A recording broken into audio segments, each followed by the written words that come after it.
Keith Urban. What if the love story that taught you to believe in second chances quietly ran out of breath?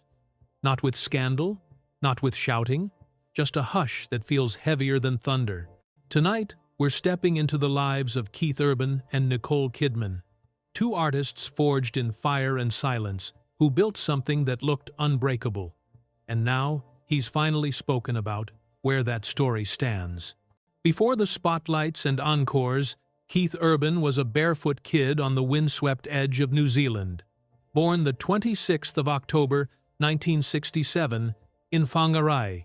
When his family moved to Caboolture, Queensland, they were chasing steadier ground that never quite arrived. A house fire swallowed his childhood home. The smoke didn't just take rooms, it took the feeling of safety. At home, his dad could be loving about music and terrifying about everything else, so a guitar became more than wood and strings. It was armor. A hand-lettered sign, "Guitar teacher wanted for my son," led him to a lifeline and a future. From a ukulele at 4 to a guitar at 6, music gave him the exit he needed when the front door felt locked. Crowds saw talent. They didn't see the panic underneath.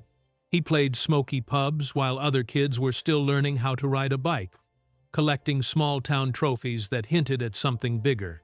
But every ovation faded faster than the ache in his chest. "Music saved me," he'd say later, and he meant it literally. Across the Pacific, Nicole Kidman started in a different kind of storm. Born the 20th of June, 1967, in Honolulu and raised in Sydney, she grew up surrounded by books, ideas, and a stutter that made words feel like they belonged to someone else. Shy, watchful, the quiet kid who got mocked for standing out. On stage, though ballet first, then theater, she became fluent in a language without fear. She found her tribe at a youth theater, made a lifelong friend in Naomi Watts, and learned the power of disappearing into a character so fully that audiences forgot where she ended and the role began. By her teens, she was already working on screen Bush Christmas, then The Haunting Calm Before the Storm in Dead Calm. With To Die For, she didn't raise her hand. She took the room. Eyes wide shut, cut close to bone. And the others proved stillness could be a scream.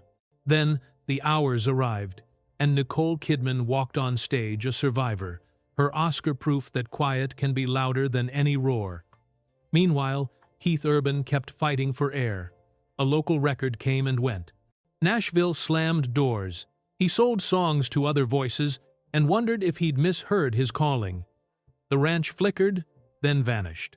But in 1999, his American debut cracked the sky, and But for the Grace of God hit #1. Soon, Somebody Like You was everywhere, one of the defining country tracks of the 2000s. Success didn't erase the shadows, though. Addiction lurked. The kid who learned to play through fear sometimes played to escape it. Love had already hurt him. Before the red carpets, there was Laura Sigler, the fiancée who waited while he chased a dream that nearly ate him alive. She held on until she couldn't, because you can't rescue someone who won't reach for the rope. "She loved me when I didn't love myself," he'd admit. That loss carved a warning into him. Talent wins you a stage. Truth keeps you alive when the lights go out.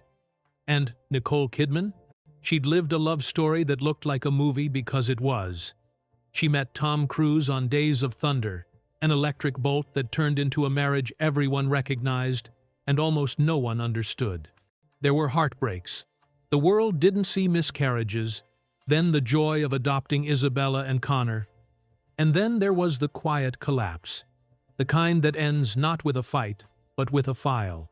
In 2001, it was over. The children stayed closer to him. She kept going, and her work burned brighter and braver. Some wounds don't close, they just teach you how to carry them. So, how did these two survivors find each other? Not with fireworks, something gentler. In early 2005, they crossed paths. He hesitated, then called. They talked like people who'd been through the same storm in different boats. On the 25th of June, 2006, in Sydney, They stood under candlelight and promised to try again, to try for real.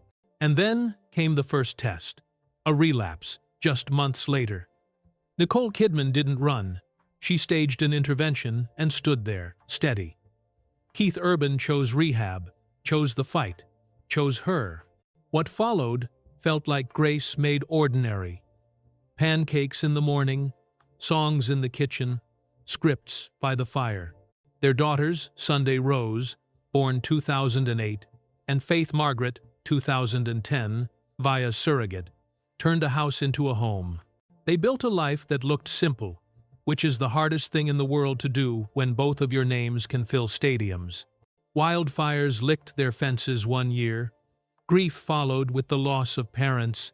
The industry kept demanding more, but they kept choosing each other, again and again and again. And then, like a slow tide, whispers arrived.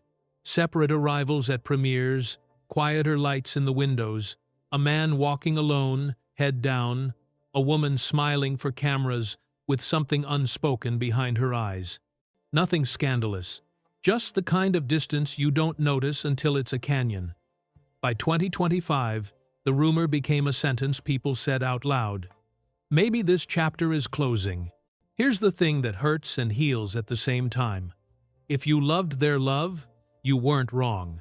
For 19 years, they turned pain into family, craft into shelter, survival into a kind of everyday miracle.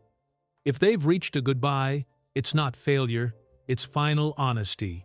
Maybe love did what love could do. Maybe it saved them for a season, gave two daughters a childhood threaded with music and movie nights, and taught millions of us that you can start over, even after the fire. So, what survives? The work. The songs that sound like open windows at dusk. The performances that make you forget you're sitting on a couch. Two daughters who know because it was shown to them, not said that love isn't perfect. It's present. Maybe that's the legacy. Not a fairy tale, but a lantern. Something you can carry when your own road gets dark. If this journey moved you even a little, let's send them something kinder than gossip. Gratitude. For the music that pulled us through long nights. For the performances that told the truth when we couldn't. For the reminder that starting again is still a kind of victory. If you want more stories told with heart and zero fluff, tap like, drop your thoughts below, and stick around. And hey, tell me, which Keith Urban song or Nicole Kidman role carried you when you needed it most? Your story might be the light someone else needs tonight.